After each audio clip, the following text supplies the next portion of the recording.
ကဲအဲ့ဒါဆိုဒီတော့မြန်မာသားဘယ်ချိန်လောက်ကတည်ထွင်ခဲ့တယ်လဲနည်းနည်းလေးပြောကြည့်ပါအောင်ဗျာအခုရှင်များတို့သိကြတယ်မြန်မာသားဘယ်ချိန်မှာတည်ထွင်တယ်လို့ယူဆလဲကြားဘူးလားဗျာမကြားဘူးဆိုဒီတော့ဘုဟုတုပြောတော့ပါမြန်မာသားဟာသရုတ်ထပကံလောက်မှာထွန်းကားလာတယ်သူတို့အင်အားမကြည့်သေးဘူးရှေးဖေမောင်တင်ပြောတဲ့မြန်မာစာပေသမိုင်းဆိုတဲ့စာအုပ်ရှိတယ်ကျမ်းညွှန်းတာတော့ဗျာနော်မြန်မာစာပေသမိုင်းရှေးဖေမောင်တင်ခရစ်ယာန်ကြီးနော်ခရစ်ယာန်ကြီးဒါပေမဲ့အထသာလိနီနဲ့ဝိသုဒ္ဓိမတ်ကိုအင်္ဂလိပ်လိုဘာသာပြန်ပြီးတော့ကဘာကိုဗုဒ္ဓဘာသာဖြန့်တာအဲ့ဒီဆရာကြီးဒီမာဂန်တော်ဆရာတော်ဘုရားရဲ့လေးသားတယ်ဒီဆရာကြီးဖေမောင်တင်သူကတော့ခရစ်ယာန်ပဲကျေးဇူးများတယ်နော်တော့အဲ့မြန်မာသားပေသမိုင်းမှာတော့သူကမြန်မာသားပေဟာရာသကုမာရကျောက်စာကိုကြည့်မယ်ဆိုရင်မြန်မာသားပေဟာဖွံ့ဖြိုးခဲ့တာမကြသေးဘူးလို့ယူဆဆရာကြီးဖေမောင်တင်တို့ရဲ့တပည့်ဆရာမင်းသူဝင်တို့ကြတော့ဆရာတော်ကြီးတို့အုပ်စုကြတော့မြန်မာသားပေဟာသရုပ်ရပကံအစောပိုင်းလောက်ကဖွံ့ဖြိုးခဲ့တယ်လို့ယူဆသူတို့ကဘာကိုကြည့်ပြောတာဆိုတော့ရာသကုမာရကျောက်စာကိုကြည့်ရင်အဲ့မှာရေးတဲ့ကျောက်စာအရေးသားတွေကဝါကြတိဆောက်ဖို့နေတော်တော်ကောင်းန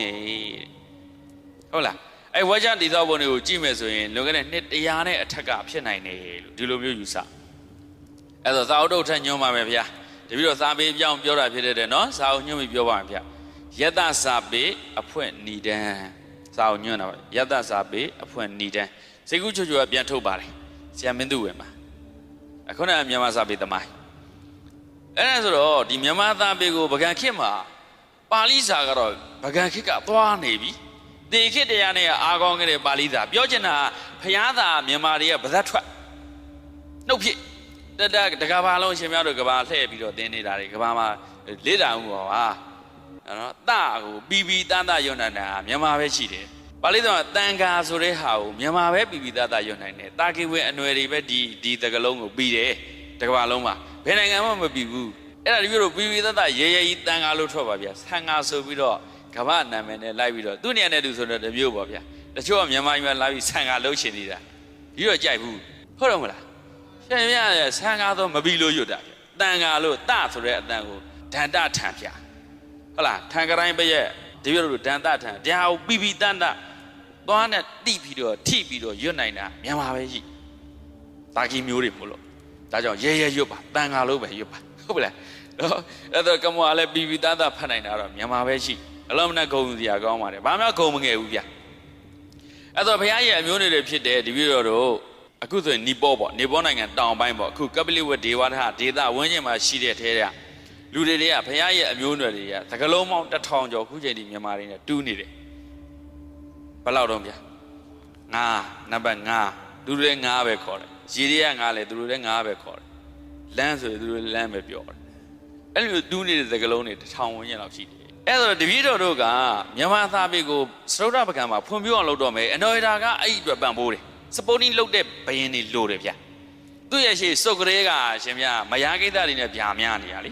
သူစုတ်ကလေးတို့အနော်ဒါတို့ရဲ့ဖေးကြတော့လေတိတ်အတုံးမကြောက်ပကံသမိုင်းမှာထူးထူးချွတ်ချွတ်ဘယင်းမဟုတ်ဘူးအဲ့မှာကိုးကွယ်မှုတွေလည်းရောဒီရောရရင်ကျမှုတွေကလည်းရှုပ်ရှုပ်ထူတွေဟိန္ဒူတွေရောဘာတွေရောရှင်ဗျာအဲ့လိုမျိုးတွေကိုးကွယ်နေကြတာဆိုတဲ့အခါအနော်ဒါလက်ထိုက်ကြတော့တိုင်းပြည်တနိုင်ငံလုံးကိုစူးစီးတယ်တိုင်းရင်းသားလက်နက်ကိုင်တွေဘာတွေမထားဘူးအကုန်လုံးကို organize လုပ်တယ်ဒါကြောင့်ပထမမြန်မာနိုင်ငံတော်ဆိုတနိုင်ငံလုံးကိုစူးစီးတယ်စူးစီးပြီးတဲ့အခါကျတော့အဲ့ဒါဆိုမြန်မာနိုင်ငံလုံးကိုလွှမ်းခြုံတဲ့ရုံသုံးစကားဆိုတာရှိရရုံသုံးစကားဆိုတာရှိရ legally ပေါ့ဗျာတရားဝင်ပေါ့အစိုးရရဲ့ရုံသုံးစကားဆိုတာရှိအဲ့ဒီအတွက်စကားတီထွင်တဲ့အခါမြန်မာသာပေကိုဖွံ့ဖြိုးလာဖို့ပံ့ပိုးတယ်ဒါကြောင့်အနော်ရရဲ့ပံ့ပိုးမှုတွေများဗျမြန်မာသာပေဟာအရှိန်ကောင်းလာအနော်ရထားရေးခဲ့တဲ့ကြောက်စာပင်းဆက်ကလမှာဗျာဒီပြီးတော့ဟိုနေ့ရမှာတရားဟောခဲ့တယ်အဲ့မှာအခုကြောက်စာကြီးခုရည်နေရှိတယ်တို့တော့စာတွေကမထင်ရှားတော့မူရင်းကြောက်စာကြီးရှိတယ်အဲ့ဒီကြောက်စာမြန်မာသာရေးကြောက်စာအနော်ရထားကိုလည်းရေးခဲ့တဲ့ကြောက်စာ1969လောက်ကထင်တယ်ဒီတော့ခုနှစ်တက်ကလေးမသေးကြလို့ရေးခဲ့တဲ့ကြောက်စာမြန်မာသာပေကိုဖွံ့ဖြိုးအောင်လုပ်မယ်ဆိုတော့မြန်မာသာပေတက်တွေအင်အားမရှိဘူးအခရာတွေမစောဘူးအင်အားမရှိဘူးအဲ့ဒီတော့ဘာလုပ်လဲဆိုတော့အိန္ဒိယတောင်ပိုင်းရေထုံဖြစ်တဲ့ Brahmi အခရာအသောခခေဗုဒ္ဓခေကသုံးခဲ့တဲ့အခရာရှိတယ်နောက်ပါဠိအခရာအဲ့ဒီထဲနေပြီးတော့ပါဠိအခရာနဲ့ Brahmi အခရာတွေကိုပေါင်းပြီးတော့မြန်မာသာပေကိုတည်ထွင်ခဲ့တယ်အဲ့ဒီမှာဒီလိုတော့ပါဠိသာကနေမွေးသားထားတာမြန်မာသာဆိုတာဘယ်သာကိုမွေးသားထားတာဗျာပါဠိသာကိုမွေးသားတယ်ဒီတော့စကလုံးလေးလုံးပြောမယ်ဝါသနာဆိုတာဘာတော့ဗျာမြန်မာလိုရှင်မြပြန်တရားလိုသေးလားတန်းပြီးတော့ကိုနားလဲတာခေတ်ဆက်တဲ့တော့အဲ့ဒါမြန်မာစကားဟုတ်လားမဟုတ်ဘူးနော်ဝါသနာဆိုတာအလေးချင်းဟုတ်တယ်မလား နေစဉ်ဆိုနေဆာတူဝဆိုတဲ့တရားတွေပြောင်းတော့တာရုပ်တို့နာမ်တို့ဟုတ်လားအများကြီးလေးတပြည့်တို့အဲ့လိုမျိုးစကလုံးပေါင်း4000ကျော်ရှိမွေးသားထားတာစာအုပ်တော့ညွှန်းပါပါဗျာကိုယ်တိုင်ဖတ်ကြဗျာနော်ပါဠိတက်ဟောတာပြီးတယ်အဲ့ဒါတပြည့်တို့ဆရာကြီးတကုံဦးထွန်းမြင့်ရေးပါတယ်စိတ်ကူးချွတ်ချွတ်ကထုတ်တယ်ပါဠိတက်ဟောတာပြီးတယ်သိကောင်းတာရှင်များတို့ဒီစာနဲ့ပေနဲ့တက်တူလှုပ်ချင်တော့ဖတ်ထားကြဗျာအပြီးမဖတ်နိုင်တော့ဒါကိုကားကျမ်းစာအနေနဲ့ရှိရဝါသကမှာဖတ်တာကိုကားကျမ်းစာအနေနဲ့တော့ပါဠိတက်ဩဟာရအဘိဓမ္မာဦးထွန်းမြင့်တကုံဦးထွန်းမြင့်လူမိုက်ဆိုလင်းရှောင်းသွေးလဲလို့ဆရာကြီးကကြပြလေးတွေကြပြတယ်ပဲကမလဲအဲ့ဒါကြီးကသူသေသနာကျမ်းကြီးတကယ်ခမ်းနာတာရက်ဆက်တယ်နော်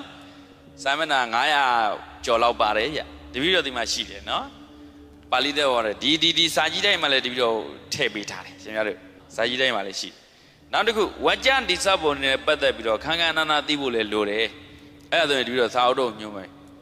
ဩရထပကတဏီဒုတိယကျော်အောင်စာသားဆရာတော်ဘုရားကြီးရေးတယ်စေကုချွတ်ချွတ်ထုတ်တယ်ဩဟာရထပကတဏီဩရထပကတဏီအဲ့ဒါတော့ဝကြတိစပုံ sentence တိစပုံမြန်မာရဲ့ဝကြတိစပုံတွေကိုခေဆက်ဝကြတိစပုံတွေနဲ့ဗာနဲ့ပတ်သက်ပြီးတော့တရားသီးကန်းတွေဗာတွေပြောကောင်းကောင်းရတာပေါ့ဗျာအဲ့ဒါနော်ဩရထပကတဏီဖြတ်ဩဟာရထပကတဏီဒုတိယကျော်အောင်စာသားဆရာတော်ဘုရားကြီးဒုတိယကျော်အောင်စာသားဆရာဒီလိုအခုစကိုင်းမဟာကဏ္ဍကိုဖြတ်နော်ဒီခုတောင်မြို့မဟာကဏ္ဍဝန်ခံနေလေဒီဘက်ကရက်ကအဲ့ဒါဒုတိယကျောင်းသာသနာဆရာတော်ဘုရားကြီးကျောင်းပြ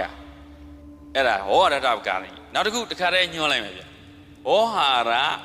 လီနထပကတိဒါကလှေသင်းတွင်းမင်းကြီးရေးတယ်အဲ့ဒီမှာတော့ဘာပြောမလဲဆိုတော့ယောက်ျားဘာကြောင့်ယောက်ျားခေါ်တယ်မိန်းမဘာကြောင့်မိန်းမခေါ်တယ်အသင်္ဘောတိမလကတိဘယ်လိုဆင်းသက်လာအဲ့ဒီစကလုံးနဲ့ဆင်းသက်လာပုံရေးထားသိကောင်းတာ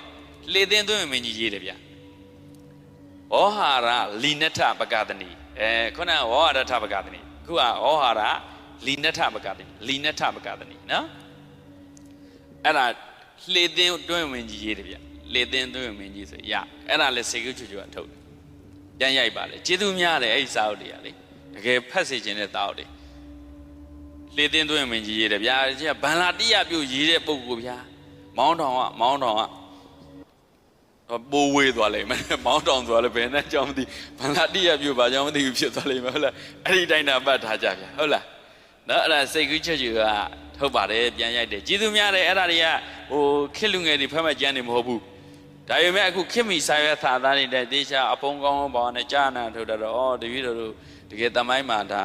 ဒကာကြီးဦးစန်းထွန်းတင်နေနော်စေကူးချွတ်ရဒကာကြီးဒါကြတော့လေကျေးဇူးများတယ်တကယ်ခံထားတဲ့ကြမ်းကြီးတွေလေလူတိတ်မဖတ်ဘူးဒါပေမဲ့တပည့်တော်တို့စာသမားပေသမားကြအဲ့ဒါမရှိလို့မရဘာဖြစ်လို့ဆိုတော့ကိုကလူပြောတော့မှစာနဲ့ပင်နဲ့ပြောရမယ်ဆိုစာကြီးပေကြီးကဂိုင်းထားတယ်။ဂိုင်းဟုတ်ပြီအဲ့ဒါဆိုရှင်များတော့အဲ့ဒါတွေဖတ်လိုက်ရင်ဝဟရာတွေနဲ့ပတ်သက်ပြီးတော့ဝကြတွေတိဆောက်ပုံနဲ့ပတ်သက်ပြီးတော့စကလုံးတွေဆင်းသက်လာပုံတွေအဲ့ဒါအများကြီးရတယ်။ခုနမြန်မာသာပေသမိုင်းလည်းမှတ်ပြီးဖြာနော်။မှတ်ပြီလားဗျာ။